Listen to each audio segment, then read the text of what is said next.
took my opening away. I was going to talk about 7 Year Itch. I've been in TGIF for 7 years.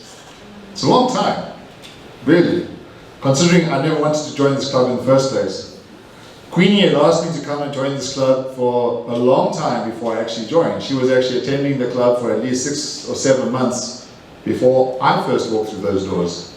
And the only reason why I walked through those doors was because my mother was here, and it was the charter ceremony in October 2013. And Queenie asked us to attend. And so we said, okay, we will go because it's a big deal.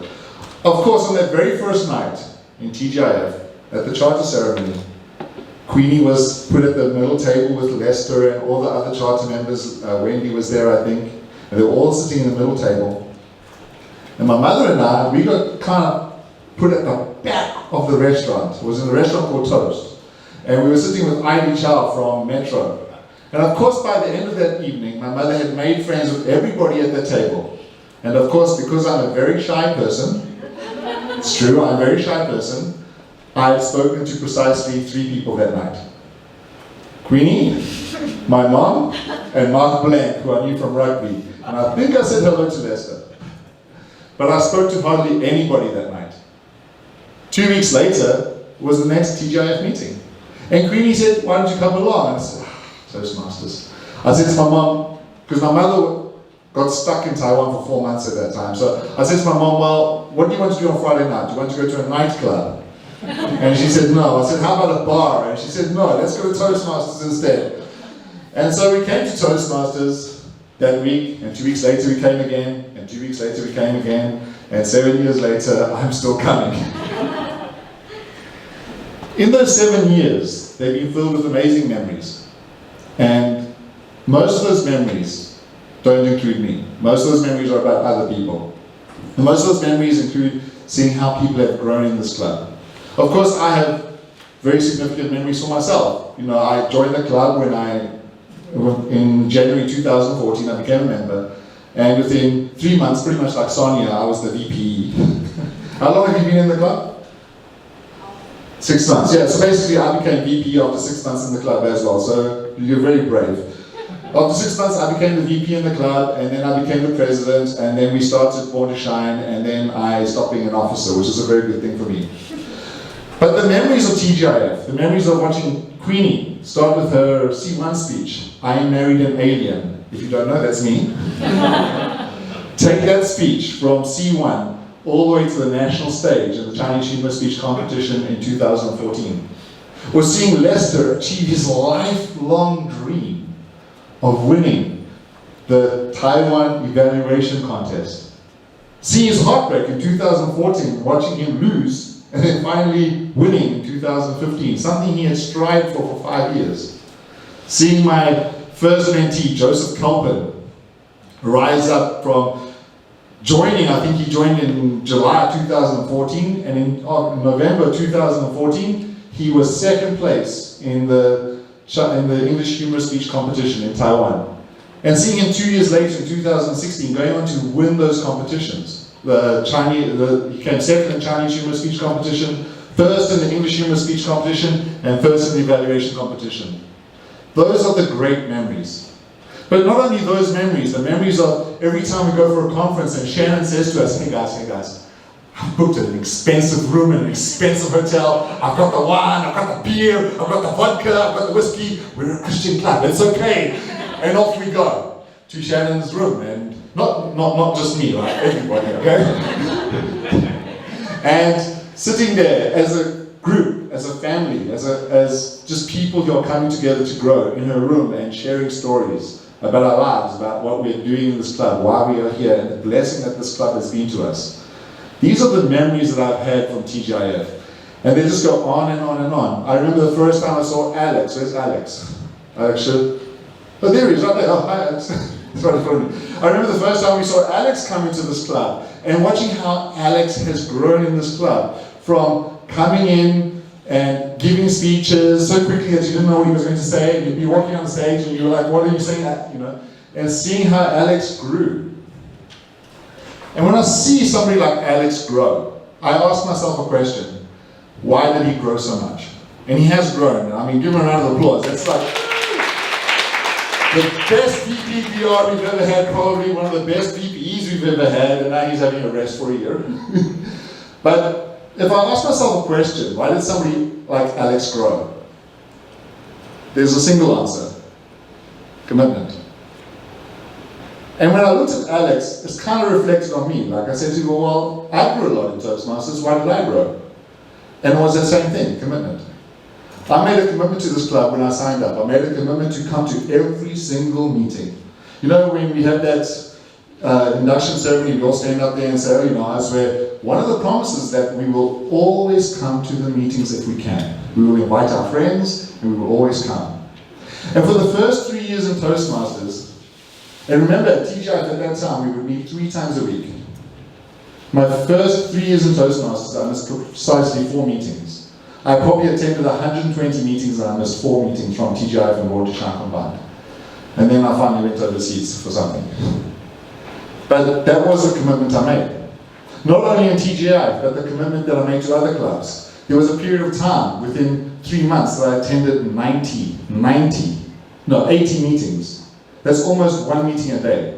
Going from here all the way to Taipei University in Sanxia, which was a mistake, by the way, but I got there. But that commitment. I've seen so many people come and go into this club, and their goal is, I want to grow, I want to learn. How do I do that? And the very thing I told my mentee, Darren, where's Darren? Darren, right there. What did I tell you, Darren? If you want to grow, come to every meeting. Come to every single meeting, don't miss. And I saw that with Alex. I saw Alex's growth, his commitment. And every single person I've seen grow, including our wonderful former president of Monteshan, Jenny, Iris, Queenie, every single person I've seen grow has committed relentlessly to this club. They have sacrificed time, they have sacrificed energy, they have sacrificed effort, they have sacrificed a lot of money doing it. And you can ask me, like, how did I grow? It's an interesting question. Nobody ever believes me when I tell them I'm a naturally shy person, I'm an introvert. Nobody believes me, it's true. But I hated public speaking. Doug has known me for a long time, and he knows I would organize these things at church, and I would get everybody else to speak, and I'd hide in the back. It's true, right? I hated public speaking. I didn't like it at all.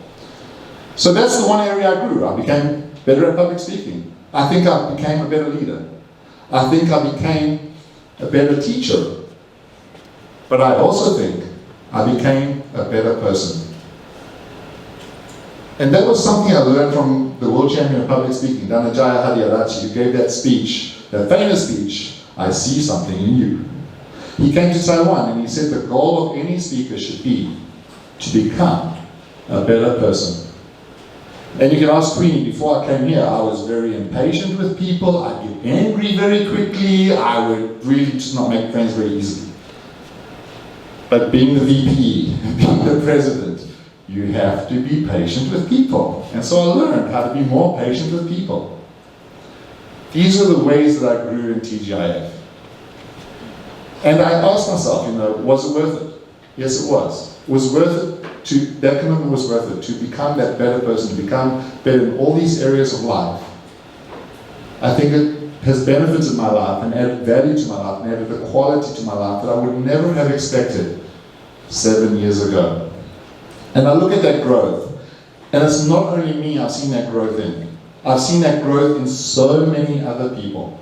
I've seen that growth in most of the people sitting over here, actually. I've seen the growth in Jenny, in Kevin. I mean, Kevin is the national champion this year as well. Come on. But I remember when he came into the club and he was just this young guy with a lot of energy, and he just came in and he just committed to this club, and he grew. In 2 years he grew. And that's the one thing I can say to the people, is like, if somebody wants to come to this club and grow, the most important thing is commitment. Without a doubt. Committing yourself to this club, committing yourself to growing, and to committing to being here as much as you can. One of the other people who's grown is somebody like Albert. he lives in America and he comes all the way from America to our meetings. Thank you so much. But seriously, like, he took everything that he learned over here and he went to America and he tried to apply it. Apparently it didn't work. He had to forget everything and go to the public speaking club. But that means we still love you. But I take it a step back and I ask myself, well, why did I stay so long? Even with that commitment, I probably learned as much as I could in Toastmasters itself from the people around me, probably 4 or 5 years ago. But what kept me here? And a few years ago, last year actually, I'd gone to Prestige Toastmasters Club before you moved, and I was having a meal with the former international president of Toastmasters, George Yen, in Toasteria. And George Yen told me something very interesting. He said, Toastmasters has an average membership of 350,000 people. Yeah! Every year they get another 100,000 people. But every year they lose 100,000 people. So it's kind of flat. The average Toastmaster life is 3 years. How many of you have been in Toastmasters for longer than 3 years? Raise your hand. I think you have, Doug. Yes, yes, you can, okay? Not many of us. But I asked myself then, if that's true, why did I stay in this club? Why did I stay committed to this club and stay in this club? And the truth is, it's one of the very, very few places in the world I've ever felt valued. I'll say it again, it's one of the very, very few places in the world I've ever felt valued. I never felt valued in my family. I never felt valued at university. I've worked in many, many jobs. I've never felt valued at any of my jobs. Maybe there was a church I once attended where I felt valued. But the only place I've ever felt any value is in this club. And I remember it comes from Lester's vision of this club, what this club is about. It's about treating every single human being as a VIP guest that God Himself sent. Right now in this world, there's so much trouble. People are looking at people and their colors, and I said a few weeks ago, if everybody had a place like TGIF to come to every single week, the world would be a better place. Because here we truly do not see who you are or what you are. What we see is you are a child of God, God's VIP masterpiece. And that is the beauty of this club, that we make people feel valued.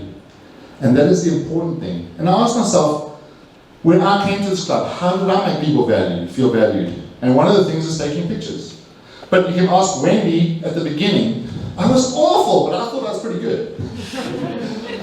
But 90,000, and I mean it, 90,000 pictures loaded onto Flickr, and probably over 500,000 pictures taken by me. I think I've got a little bit better at my pictures. But there were other ways I tried to value people. I tried to value people when I became the VP and the president. When I went home at night, before I would go to bed, I would send a message to every single person who took a role and say, thank you. This is what you did great tonight. This is the one thing you can do to improve. And I did that for 2 years. That is how I value people. And many of those people stayed for a long time. People like Brandon who have been here for 5 years now, right? 4 years? 5 years? 4 years? Yeah, people like Brandon. They've come in and we try to show them value. That was the way I did it. But other people have showed people their value in other ways. Iris. You will never be hungry with Iris, and you will always have a book to read with Iris. You will always have a book. Wendy. She makes these little Christmas cards every single year. She makes handmade Christmas cards to give out to people. So many people in this club do so many different things to make us feel valued. And that's why I stayed. And the real question then is, why will other people stay? And I believe that people will stay in our club if they feel valued. And where people feel valued, they will grow.